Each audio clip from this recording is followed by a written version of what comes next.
এবং সবচেয়ে ভয়ঙ্কর ব্যাপার হচ্ছে আপনি যখন কারোর উপর জুলুম করেন, ওই মাজলুম আর আল্লাহর মাঝখানে কোনো ফারাক থাকে না। আল্লাহ ওই ফারাকের পর্দা উঠায় নেয়। বিষ্ণু বলেন, ইত্তাকি দাওয়াতাল মাজলুম, তোমরা মজলুমের বদদোয়াকে ভয় করো, খবরদার। কারণ ফাইন্না লাইসা বাইনাহা ওয়া বাইনাল্লাহি হিজাব, তার আর আল্লাহর মাঝে কোনো পর্দা থাকে না। দোয়া করলেই ওটা আরশে যেয়ে কবুল হয়ে যায়। আল্লাহ তাআলার চারিপাশে অনেক পর্দা আছে। কেউ কেউ বলে 70,000 নূরের পর্দা। 70,000টা সহিহ হাদিস দ্বারা সাব্যস্ত না, কিন্তু অসংখ্য অগণিত পর্দা, এবং পর্দাও এটা নূরের পর্দা। আচ্ছা বলেন তো, জানলা দিয়ে বাইরের আলো ঠেকাতে আমরা দেয়ালে জানালায় কি লাগাই? পর্দা লাগাই। পর্দাটা কিসের তৈরি?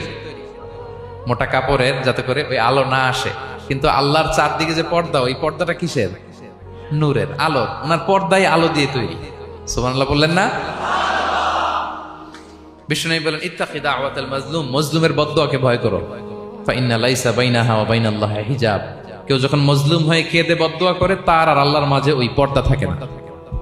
বদদোয়া করছে, ডাইরেক্ট কবুল। খবরদার আমার পেনাঙ্গের ভাইয়েরা, আমরা যেন জালিম না হই।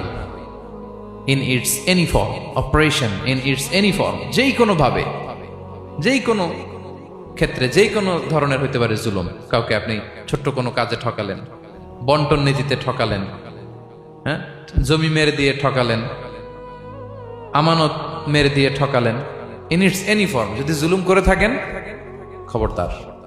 মজলুমের কান্না কখনো বৃথা যায় না। মজলুমের কান্না কখনো বৃথা যায় না। জীবনের কোনো না কোনো সময়ে এর প্রায়শ্চিত্ত আপনাকে করতে হবে। জীবনের কোনো না কোনো সময়ে এর প্রায়শ্চিত্ত করে আপনাকে মরতে হবে।